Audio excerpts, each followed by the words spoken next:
Bonjour, je suis Dominique Alba et on a fait le dernier Rapure Café de l'année, qui est une séquence qui a été commencée pendant la première période de confinement et qui continuera, vu qu'elle a trouvé son public et dont on élargira l'audience l'année prochaine. Donc, on a choisi pour cette fin d'année de vous faire voyager, puisque vous n'avez pas le droit de voyager, ben avec nous, vous pouvez voyager avec la Pure. Et pour vous présenter un travail assez extraordinaire. Donc, vous n'en verrez pas la totalité, vous verrez essentiellement Phnom Penh grâce aux deux intervenantes que Christiane Blanco vous présentera. Il se trouve qu'il s'est tenu à Phnom Penh à l'occasion des 40 ans de l'Association internationale des maires francophones et en même temps, c'était les 40 ans de la ville de Phnom Penh, un colloque qui portait sur les villes résilientes et au cours duquel ont été présentées les expériences de Phnom Penh, de Kigali et de Port-au-Prince. Donc, un ouvrage a été réalisé qui est en ligne et je vous invite vivement à le lire. L'engagement des élus qui portent ces villes et les personnes qui ont contribué à la résilience de ces villes est assez impressionnant. Alors, pour revenir peut-être sur la Pure, donc la Pure travaille depuis 1990 à Phnom Penh. Christiane Blanco, qui va donc piloter cette petite conférence, y a habité pendant plus de 3 ans, y retourne régulièrement. Et donc, sous l'égide de Christiane, a été, je dirais, mis en place un atelier d'urbanisme à Phnom Penh qui a formé différentes générations d'urbanistes qui sont aujourd'hui ceux qui travaillent sur la ville. Et donc, au-delà de cette formation, nous avons travaillé sur plusieurs opérations ou plusieurs situations, plusieurs sujets. Tout d'abord, mettre en place des outils de connaissance pour aider à la reconstruction de la ville ou à sa rénovation, si l'on peut dire. Ensuite, des gros travaux sur le patrimoine. Phnom Penh est une ville magnifique et donc la Pure a travaillé sur le patrimoine et en particulier sur la restauration du centre-ville et sur le marché central. Et puis, dans la dernière période, la Pure a travaillé sur les extensions de la ville avec l'extension nord et l'extension sud. Donc, 5 ouvrages ont été publiés que vous pouvez découvrir, qui sont tous en ligne, qui ont tous été numérisés, et le 6e qui est celui sur les villes résilientes. Donc, c'est cette séquence sur les villes résilientes qui a fait l'objet de ce colloque. Elle a été assortie d'une exposition et c'était assez intéressant parce que vous aviez d'une part une conférence, voilà, l'image est très officielle avec le logo de la Pure en bonne place, bravo à Christiane. Donc c'était très très officiel et très impressionnant, il y avait énormément de monde, mais parallèlement avec Fabienne qui va parler avec Christiane, avec l'énergie du centre Khmer, c'est ça Christiane, tu me diras parce que je vais mal prononcer. Je t'entends pas, mets ton micro. T'as pas ton micro? Bon, c'est pas grave, elle vous le dira. On a soutenu l'installation d'une exposition pour que tous les publics puissent en fait partager ce moment assez extraordinaire, 40 ans après une période difficile pour la ville de Phnom Penh. Et donc, il y a eu plus de 900 000 visiteurs qui ont posté des messages avec des photos qui ont en fait nourri aussi cette exposition avec leur propre expérience. Donc, je crois que vous allez découvrir tout ça. Ben, vous allez voir qu'on peut aussi à la Pure faire des choses peut-être que vous ne saviez pas que nous sachions faire. C'est des choses qui se font avec beaucoup d'engagement et sur la longue durée. Et donc moi, je voudrais évidemment féliciter celles et ceux qui ont contribué à ce travail. Et puis Fabienne qui a eu la gentillesse de venir partager avec nous l'histoire des habitants, puisque c'est quelque chose qui lui est très cher. Et moi qui ai eu la chance d'être sur place à l'occasion de cette conférence et qui ai pu découvrir ces expositions et échanger avec Fabienne, je peux vous dire à quel point c'est riche d'intelligence et de générosité par rapport à la ville et par rapport à ses habitants.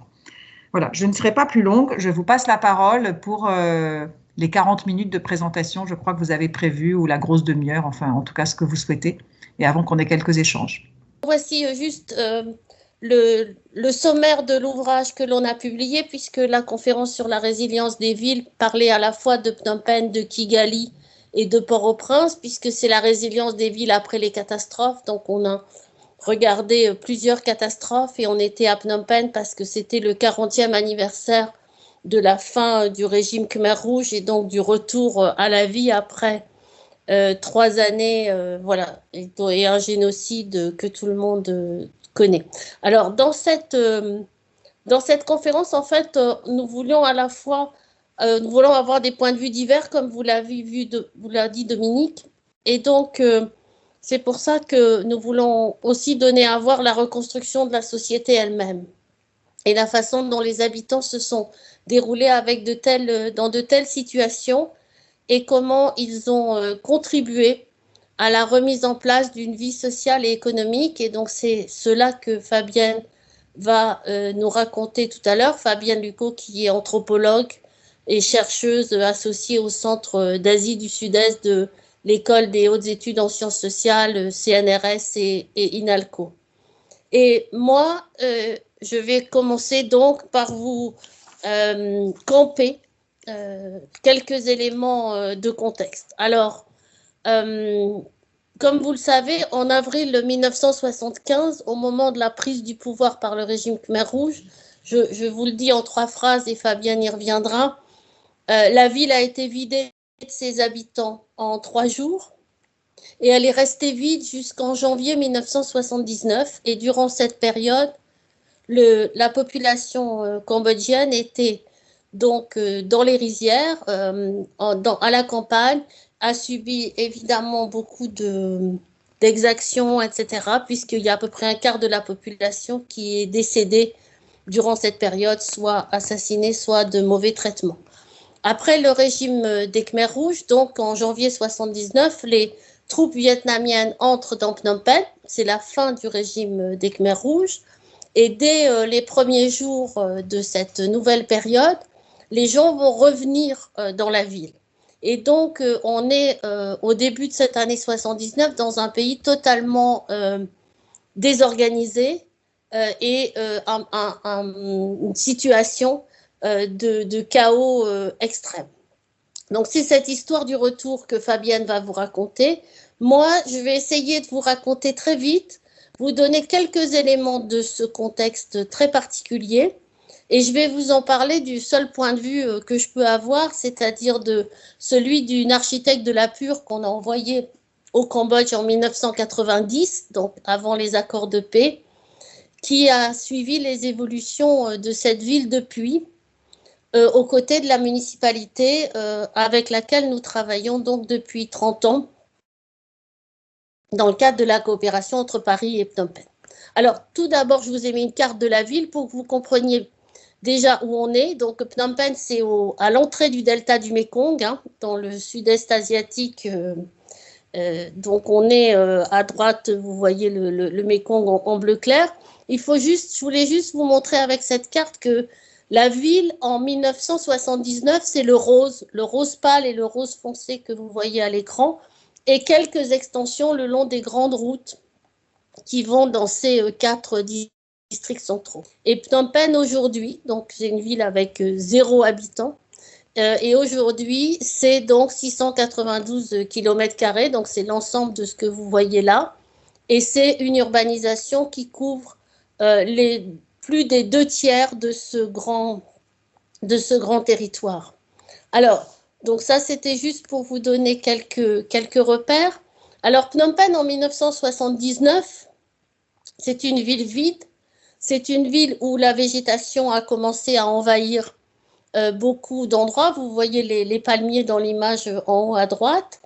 Et puis, assez vite, vous avez en bas 2 images de 1982, la vie reprend sans beaucoup de moyens. Il faut savoir qu'à l'époque, le Cambodge fait partie des 10 pays les plus pauvres du monde. Et on voit des bicyclettes, des charrettes avec des petits chevaux et des vaches. Et donc, on est dans un développement, disons, de niveau 0 à ce moment-là, dans une ville qui a beaucoup souffert, même si elle n'a pas été démolie.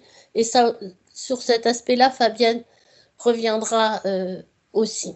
Alors, il faut savoir qu'à cette époque-là, le Cambodge est sous embargo de l'ONU, puisque la prise du pouvoir par le PPC, le Parti du peuple cambodgien, appuyé par l'armée vietnamienne, est considérée par l'ONU comme une invasion, une atteinte à la souveraineté du pays, et donc le pays est mis sous embargo. Et ceci va avoir on est encore dans une période marquée par la guerre froide et par la guerre du Vietnam. Donc pendant 10 ans, le pays ne va être soutenu que par les pays de l'Est, le Vietnam et l'Union soviétique. Et donc, il ne va pas y avoir de reconstruction possible jusqu'au début des années 90. En 1991, en novembre 1991, il y a des accords de paix qui sont signés entre les royalistes et le prince Norodom Sihanouk, le PPC et sous l'égide de deux grands pays que sont la France et l'Australie. Et se met en place alors en novembre 91 une administration provisoire de l'ONU qui va gérer le pays jusqu'en 1993 et à partir de là va pouvoir démarrer l'aide internationale et donc la reconstruction. Alors voilà des images, c'est les premières images que j'ai prises de Phnom Penh en 1990. Donc vous voyez à la fois à quel point la ville est quand même vide, on est en plein centre-ville. Il y a les trottoirs sont devenus de l'herbe.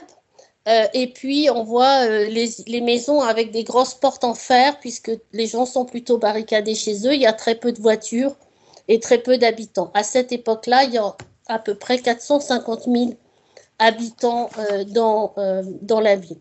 Mais surtout, comme rien n'a été fait pendant 10 ans, en fait, la ville est dans un assez mauvais état et dans un état finalement pire que celui de 1979, notamment du point de vue des infrastructures.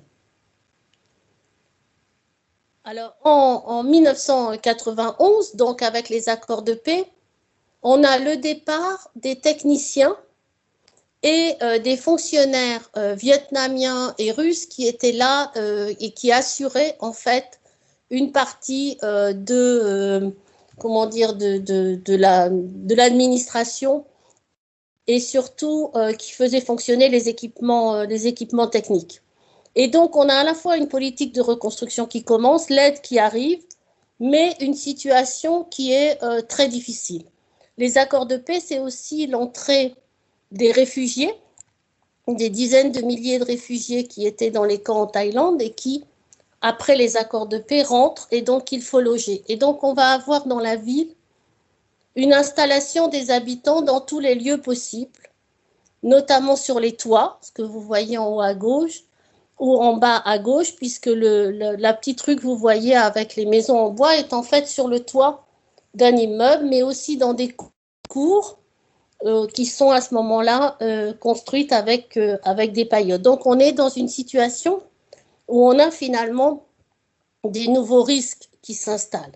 On a également des familles qui s'installent dans les institutions, comme par exemple ici l'école chinoise à gauche ou une pagode, qui deviennent des lieux pour s'installer et vivre avec des petites maisons et à moitié dedans, à moitié dehors pour les habitants. Les infrastructures d'assainissement ainsi que toutes les rues, etc., sont dans un très mauvais état. Et elles sont d'autant plus en mauvais état que les voitures, les camions, etc. sont revenus sans qu'il y ait aucun travaux qui soit fait sur la voirie et avec un réseau d'assainissement qui ne marche pas et donc avec des inondations qui arrachent les bitumes, arrachent les bétons, etc. Donc on est dans une situation très, très difficile. Et donc c'est là où ce qui va être fait à ce moment-là par les autorités cambodgiennes, c'est tout un programme de reconstruction puisque c'est mis en place une conférence des donateurs, une conférence internationale, qui demande à avoir un programme de travaux sur tous les aspects des infrastructures à rénover. À la fois la voirie, c'est l'époque où, au milieu des années 90, par exemple, les ingénieurs de la ville de Paris vont aider et vont faire le schéma d'assainissement de toute la ville, qui ensuite sera fabriqué et financé par les Japonais, par exemple, ainsi que le programme de rénovation des routes, etc. Et puis, en fait, ce qui va vraiment faire démarrer l'extension de la ville, c'est l'arrivée de l'industrie. Au début des années 90, le Cambodge, pour aider à son développement, est classé comme une des nations prioritaires, notamment sur la production textile, et donc bénéficie d'une exonération des taxes pour les exportations. Ça, c'est du point de vue international pour aider. Du point de vue national, le Cambodge va créer ce qu'on appelle le comité de développement du Cambodge, c'est-à-dire un guichet unique pour tous les investisseurs qui veulent venir au Cambodge, ce qui va avoir un effet extrêmement important parce que ça va rassurer tous ceux qui veulent investir d'avoir un seul interlocuteur, qui est l'interlocuteur qui représente le gouvernement. Et puis, le Cambodge va décider de suivre les règles de l'Organisation internationale du travail, ce qui n'est pas le cas de beaucoup de pays du sud-est asiatique qui ont des industries textiles qui s'installent et les grandes marques qui s'installent. Et donc, de ce fait-là, ils vont permettre les syndicats indépendants, ils vont permettre que s'installe un salaire minimum, etc. Et donc, comme ils respectent les règles de l'OIT, eh bien, ils attirent toute une série de grandes marques, Nike, Gap, etc., tous ces grands noms de la confection s'installent à Phnom Penh et ça va avoir une conséquence très importante à la fois sur le développement économique, ça va faire sortir le pays de la pauvreté, ça va monétariser les campagnes puisque les ouvrières qui travaillent dans ces usines viennent essentiellement des villages de la campagne. Et en 2004, donc c'est les images que vous avez sur l'écran, avec en rouge toutes les installations des usines au milieu des années 2000. On a 280 usines qui sont déjà là en 2006 et on a 200 000 ouvrières qui y travaillent. Donc c'est un élément fondamental de l'extension de la ville.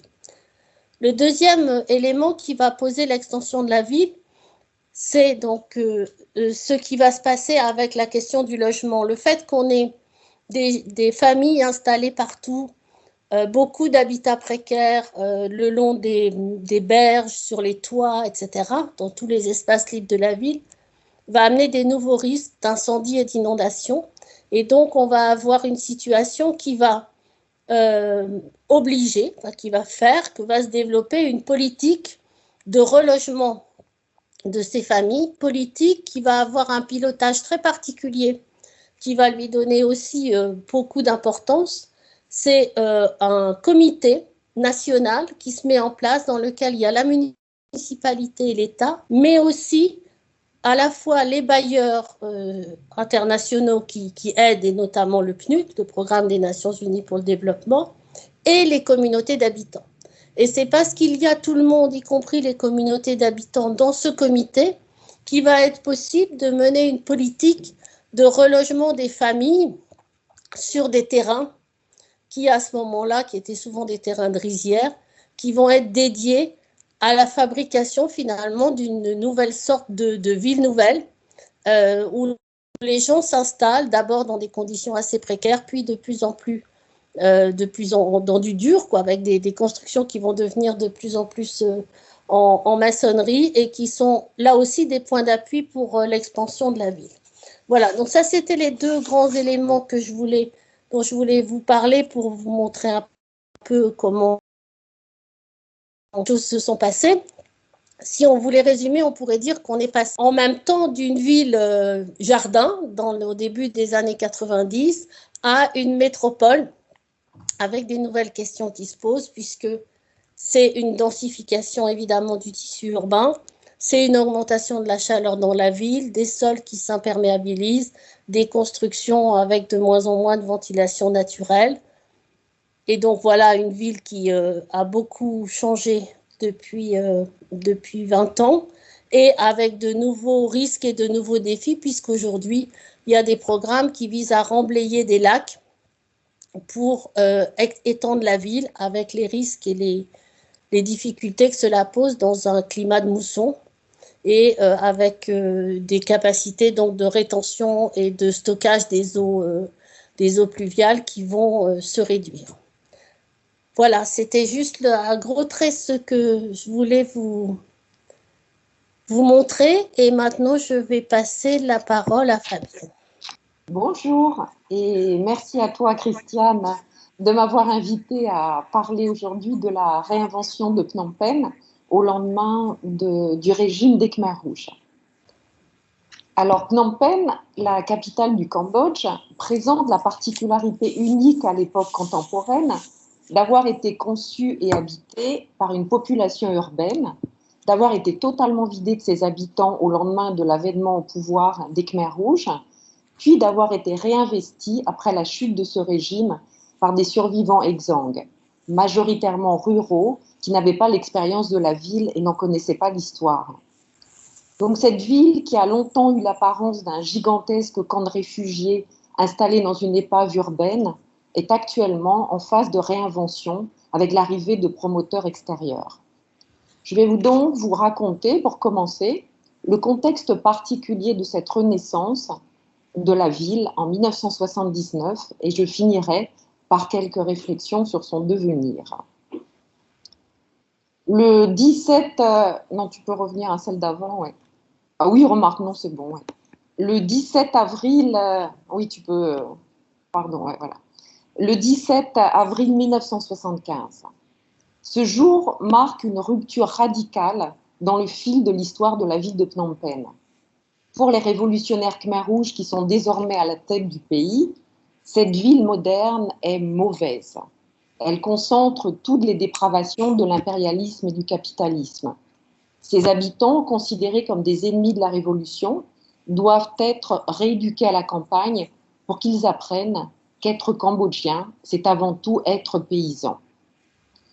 L'ordre donné d'abandonner immédiatement une ville pratiquement intacte. Les appartements, les maisons, les rues sont vidés en 3 jours. Le pays se ferme. Une révolution agraire extrême commence. Elle va durer près de 4 ans et entraîner la mort d'environ un quart de la population.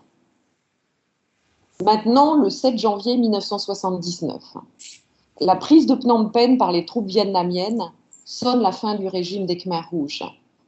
Les quelques Khmers rouges qui habitaient la ville s'enfuient.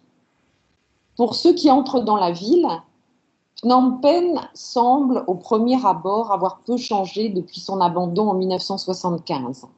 Mais l'impression ressentie est lugubre. Ici, cette photo étonnante où on voit des motos qui ont été abandonnées apparemment dans un mouvement de foule, certainement 4 ans auparavant, comme une espèce de passé figé. Dans le centre-ville, les bâtiments en dur sont debout, mais étrangement vides. Mais ce sont les maisons en bois, en paillotes et en tôle qui ont payé le plus fort tribut.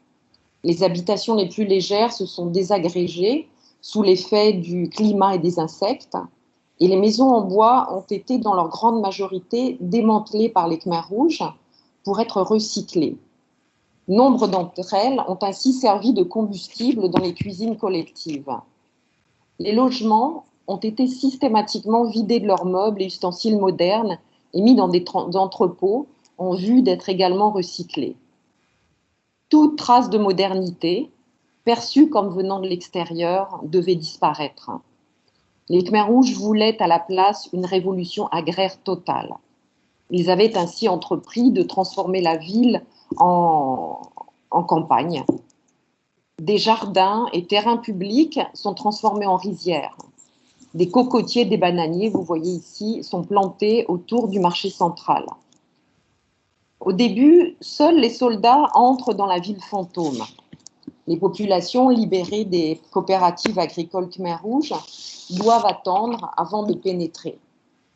Elles s'installent dans des abris sommaires, derrière des barrières érigées sur toutes les routes d'accès à la ville. Tout est à reconstruire à l'échelle du pays. L'urgence pour le gouvernement nouvellement créé est de reconstituer un appareil d'État. Et ceci à partir du bâti de la ville. Pour cela, ils prennent appui sur les bâtiments vides et pratiquement intacts des administrations pour remettre sur pied des ministères. La première tâche est de recruter des fonctionnaires. Des listes sont établies dans les camps de réfugiés à partir des niveaux de compétences des personnes d'avant 1975. Enfin, beaucoup de gens éduqués sont morts. Ceux qui sont sélectionnés peuvent entrer dans la ville pour travailler dans les ministères. Et donc, pour des raisons pratiques, chaque ministère prévoit de loger ses fonctionnaires autour de ses bureaux. Chaque fonctionnaire se voit donc attribuer un appartement ou une maison selon son rang. Les professeurs de l'Université des Beaux-Arts sont ainsi logés tout autour de l'université. Les gens qui travaillent au ministère du Commerce habitent autour du vieux marché, le Psartia ou le Psarkandal.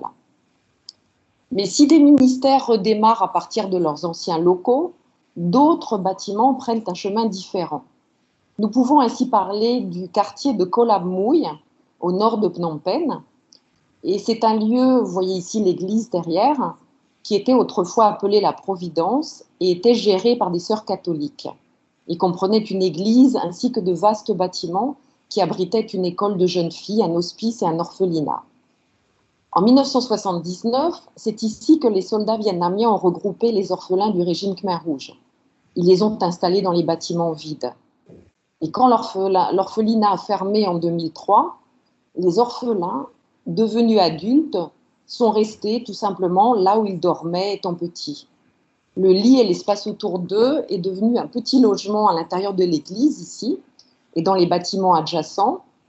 Et donc ce lieu est aujourd'hui un quartier très très dense, composé de petits bâtiments collés les uns aux autres. L'église elle-même s'est transformée en un habitat, en un immeuble d'habitat collectif. Et certains logements à l'intérieur de l'église, comme on voit ici, ont même l'air conditionné à l'intérieur. Jusqu'en 1980-81, donc la ville est essentiellement habitée par des fonctionnaires, des militaires. Mais devant la pression des gens qui campent aux portes de la ville, les barrages s'ouvrent et laissent entrer de plus en plus de personnes. Celles-ci viennent chercher en ville la sécurité et de quoi se nourrir et se soigner. Et tout au long des années 80 et 90, de nouvelles familles arrivent sur Phnom Penh, ainsi les rapatriés des camps de réfugiés en Thaïlande en 92. La population de Phnom Penh donc passe, comme le disait Christiane, d'environ 30 000 personnes à la fin 1979 à 500 000 en 1989 et à plus d'1 million en 1996. Dans les années 80, donc, devant la pression de ces populations, les conditions d'entrée dans la ville s'assouplissent. Les nouveaux arrivants s'enregistrent auprès des autorités locales qui leur indiquent des quartiers ou des blocs d'immeubles où ils peuvent chercher un logement. Les familles à cette période préfèrent s'installer les unes à côté des autres, par peur des pillages et du retour des Khmers rouges. Les maisons et les appartements sont donc partagés par plusieurs familles. Mais très vite, on retrouve les pratiques traditionnelles. Fini le collectivisme, chaque famille retrouve le plaisir de cuisiner séparément des autres. Mais les rez-de-chaussée qui abritaient autrefois les magasins ne sont pas occupés tout de suite, car donc la peur est encore grande et les gens préfèrent habiter dans les étages. Les grandes maisons situées un peu à l'écart ne sont pas occupées tout de suite, par peur également. Il faut dire qu'à cette période, les appartements et les maisons sont tout d'abord perçus comme étant des abris. Ils n'ont pas de valeur marchande. La question de la propriété des anciens habitants ne se pose pas non plus. Les anciens cadastres ont tous disparu. Les terrains et immeubles sont devenus propriété de l'État qui a la charge de les redistribuer. Certains anciens Phnom-Pénois tentent de retourner dans leur ancienne habitation, ce qui n'est, à part quelques exceptions près, pas possible. De nombreux logements ont déjà été distribués par les ministères. D'autres ont été démolis par les Khmers rouges et enfin d'autres se retrouvent dans les zones militarisées enclavées. Ils sont entourés de grillages et de barbelés. Ils s'ouvriront ensuite petit à petit à la population. Au fil des années, chacun s'installe durablement dans son logement. Des transactions immobilières informelles sont tolérées et ceux qui ont un peu d'or rachètent des habitations ou des pièces pour constituer un logement plus grand, ou bien ils font des échanges avec d'autres familles. Ce n'est qu'en 1989 que l'État réinstaure officiellement la propriété privée des logements. Donc de nouvelles vagues de réfugiés qui ne travaillent pas pour l'État doivent trouver des activités économiques pour nourrir la famille. Les petits commerces informels s'installent au coin des rues pour vendre ou échanger des produits de la campagne ou bien de l'étranger. Un marché de contrebande établi avec la Thaïlande permet l'approvisionnement en produits plus modernes. Les grands marchés réouvrent. Et donc, une partie autrement de la population survit en vendant tout ce qui peut être récupéré dans la ville, comme des objets divers, des meubles, ainsi les canalisations et huisseries de certains logements, les encadrements de fenêtres, les grilles et portes métalliques sont démontés et vendus au prix du poids du métal. Et la ville de Phnom Penh, au début des années 80, donc n'a plus rien à voir avec la capitale moderne d'avant 1975. Tous les systèmes et réseaux qui la faisaient fonctionner, comme l'eau, l'électricité, les égouts, sont hors d'usage. Les vannes des égouts avaient été ouvertes en avril 1975, à la saison des pluies, et donc personne ne les avait refermées, et à la saison des pluies, la boue y était rentrée et avait obstrué toutes les canalisations. Certains immeubles ont un peu d'eau et d'électricité dans la journée, mais pas suffisamment. Il faut aller chercher l'eau dans les puits nouvellement creusés au puits des immeubles. Ces pratiques, nées dans l'urgence, abîment encore plus la ville. Le creusement des puits crève souvent les canalisations anciennes, ce qui rend le travail du service des eaux de la municipalité encore plus difficile. Pour la toilette et pour laver son linge, le plus simple est d'aller au fleuve Tonlé Sap, qui longe la ville, et dans le Mékong. Dans une deuxième phase, chacun installe une petite pompe avec des tuyaux en PVC bleu qui plongent dans les puits. La municipalité de Phnom Penh va faire de grands efforts pour reconstruire un système d'eau et d'électricité et fermer des puits, mais la pratique des tuyaux individuels reliés aux canalisations centrales perdure encore aujourd'hui, comme on le voit sur la photo. Des toiles d'araignées de fils électriques et de tuyaux d'alimentation d'eau s'accrochent sur les façades des immeubles et dans les couloirs. Mais le grand changement, c'est aussi que les gens qui réinvestissent la ville sont différents de ceux qui l'habitaient avant 1975. Les anciens Phnom-Pénois ont été classés en tant que capitalistes ennemis du peuple par les Khmers rouges. Ce groupe économique et social a particulièrement souffert pendant cette période. Beaucoup d'entre eux sont morts ou bien ils ont quitté le pays et sont partis dans des camps de réfugiés. Ceux qui reviennent sont transformés par 4 ans de vie difficile dans les coopératives agricoles. Mais surtout, il faut dire que 70% des nouveaux habitants de Phnom Penh sont des gens originaires de la campagne. Ils ne connaissent pas les codes urbains, ils s'installent dans la ville en important leurs pratiques rurales traditionnelles. Donc à la campagne, chaque famille construit sa maison à l'écart des autres. Chacun vit de façon autonome. Les enfants construisent souvent leur maison à côté de celle des parents. La cuisson des aliments se fait à l'extérieur, sur la terrasse ou dans un petit appentis, et l'eau est puisée au puits voisin. Il n'y a pas de plan préétabli d'un village, et le centre de la vie sociale se résume à la maison habitée par une famille nucléaire. Et en dehors de quelques pistes charretières qui desservent les rizières, il n'existe pas d'espace commun à partager et à entretenir et pas de sens communautaire. En ville, chaque appartement est aussi vécu comme une petite maison, un îlot de sécurité où l'on s'enferme la nuit. Comme on en a l'habitude à la campagne, l'espace autour de la maison est investi pour y faire la cuisine et la toilette. Les parties communes autour de la pièce d'habitat sont ainsi petit à petit privatisées. Les jarres d'eau, les foyers de cuisson investissent les couloirs, les escaliers, les trottoirs. Après un certain temps, ils deviennent de petites pièces fermées, cuisine, toilette, douche, chambre et même de nouvelles unités d'habitation pour les enfants mariés. Encore aujourd'hui, en 2020, la notion d'espace commun, d'espace public peine très fortement à être intégrée. Chacun cherche à rogner sur les trottoirs, sur les couloirs, dans les rues. La municipalité doit intervenir en permanence pour faire reculer les emprises. Mais faute d'une volonté collective de gestion des immeubles anciens, les escaliers et les façades se dégradent, les toitures fuient et les charpentes en bois finissent par tomber.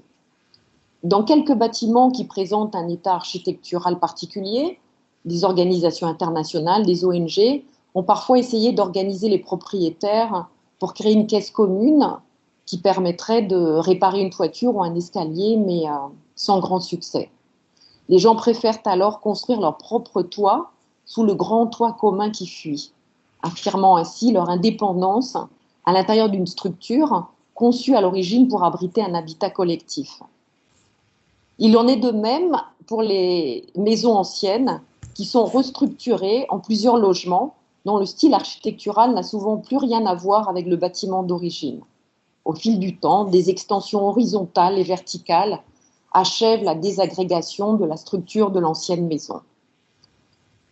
Alors au fil des années 80, il arrive aussi quelque chose, c'est qu'au fil des arrivées des réfugiés, il n'y a vite plus aucun logement de libre dans la ville. Donc les nouveaux arrivants construisent alors des huttes en feuilles de palmier à sucre, bambou, tôle, bois, dans les interstices de la ville, entre les immeubles, dans les ruelles, sur les terrains libres, ainsi que sur les toits et même dans les escaliers des immeubles. Donc des petits villages hétéroclites se construisent, comme on le voit ici, même sur le toit des immeubles. Ces habitats précaires s'installent dans la durée et se minéralisent dans la brique. Ils apparaissent aujourd'hui comme des sortes de concrétions coralliennes accrochées à des espèces de bâtiments épaves. Il faut dire aussi, oui, l'habitat dans les logements en dur est nouveau pour ces gens de la campagne, habitués aux maisons ou huttes en matière végétale. Nous sommes ici dans le monde bouddhique de l'impermanence. Les constructions traditionnelles en bois, bambou et feuilles de palmier à sucre se désagrègent au fil du temps, un peu à l'image d'un homme qui naît et meurt. Pas ici de nostalgie pour le bâtiment ancien.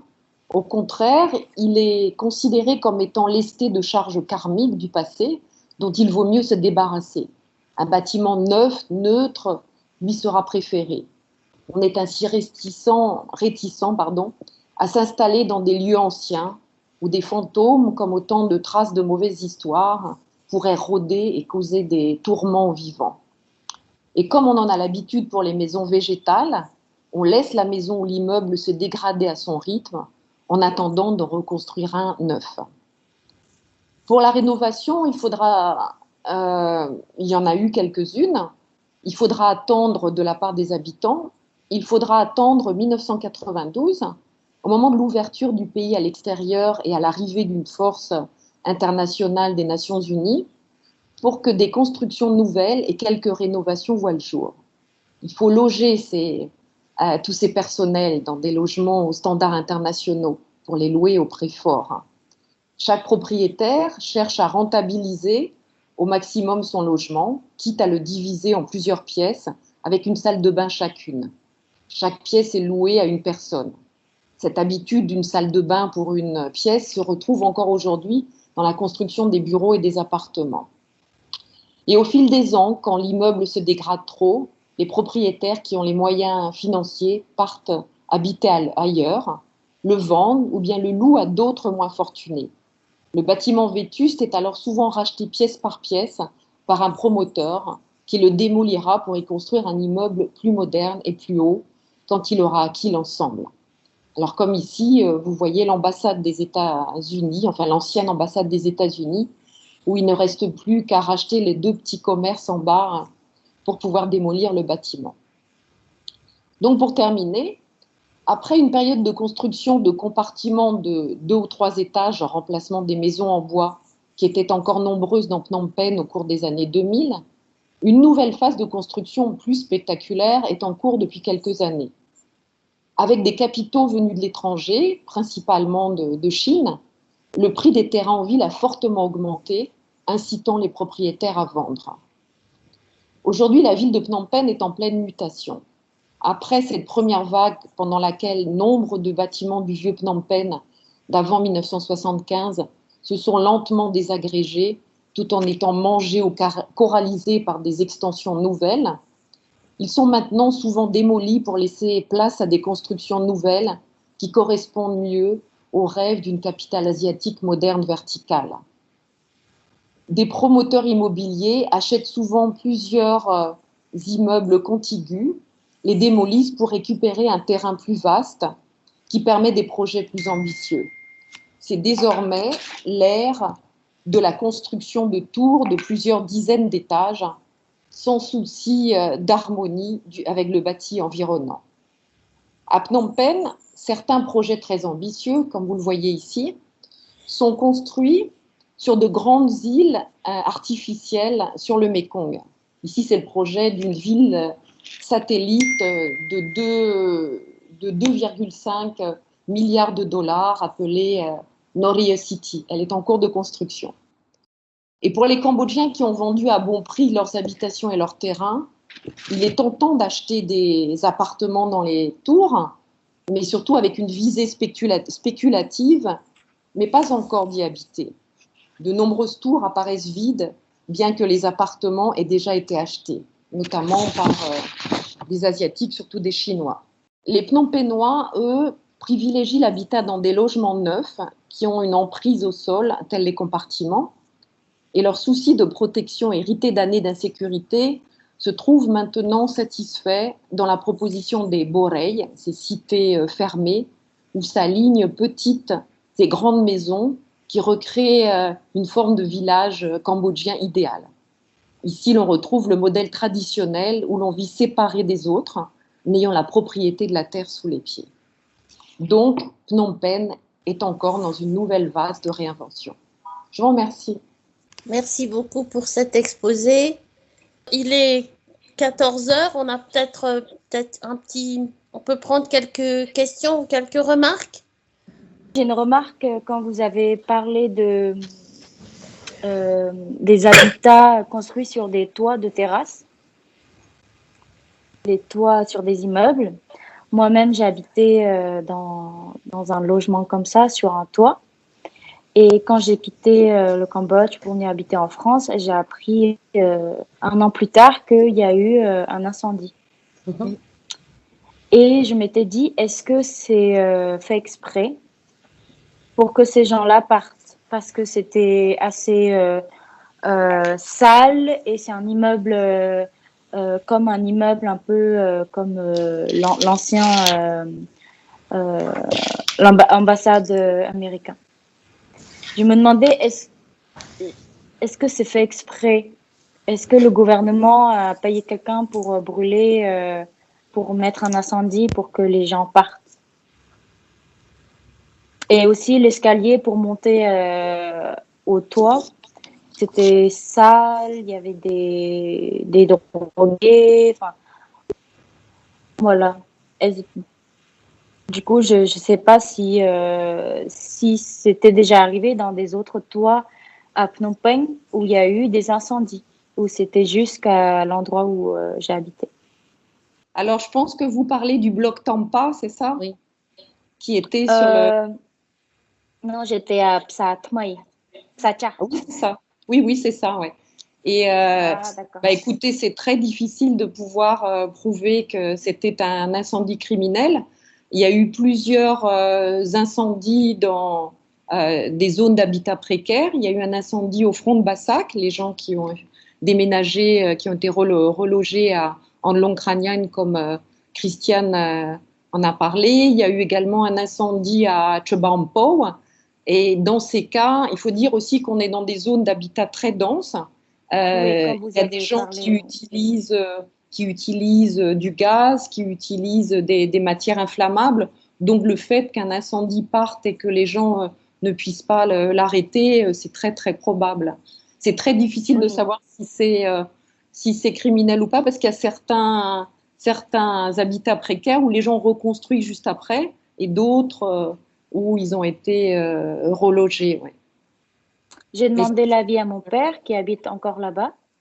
Il a dit qu'il n'habitait plus depuis quelques mois et il a dit que ça pourrait parce qu'il y a eu plusieurs maisons qui ont voulu que ce soit vendu et du coup il m'a dit que c'était possible, que ça pouvait être provoqué. Parce qu'à l'endroit où vous habitiez, maintenant, le toit est vide. Il n'y a plus personne qui habite sur le toit. Ah, d'accord. L'immeuble existe toujours. Oui, l'immeuble existe toujours, mais le toit, tout le village sur le toit est parti. Merci. Il y a une question de Bertrand Brett, je crois, qui a levé sa main. Merci. Merci beaucoup, Christiane. Ma question rebondit sur votre dernière slide, notamment en clair sur la venue massive, en tout cas importante, des promoteurs privés dans la redéfinition de la ville. Deux choses. Est-ce que c'est un phénomène qui est lié uniquement à Phnom Penh ou qui se retrouve dans d'autres villes du Cambodge? Et seconde question, vous avez évoqué l'importance de je veux dire, des promoteurs chinois. Est-ce que ce sont les seuls? Et est-ce que cette activité urbaine et de promotion immobilière fait naître des promoteurs cambodgiens et une richesse qui peut être par ailleurs spéculative cambodgienne? Et accessoirement, est-ce qu'il y a une aide de la diaspora cambodgienne vers Phnom Penh ou vers ses habitants, comme ça peut se trouver par exemple en Afrique sur d'autres modèles de développement urbain? Alors, ici, je dois dire que toute une partie de la fortune qui est générée actuellement au Cambodge vient de la spéculation foncière. Alors, les premières personnes qui sont arrivées, c'était la diaspora cambodgienne, qui sont venues, qui ont commencé à acheter des terres, les terres ont monté et les gens ont pu s'enrichir. Mais là, on assiste depuis surtout 2-3 ans de manière extrêmement forte à une venue majoritairement de Chinois qui s'installent principalement à Phnom Penh et à Sihanoukville.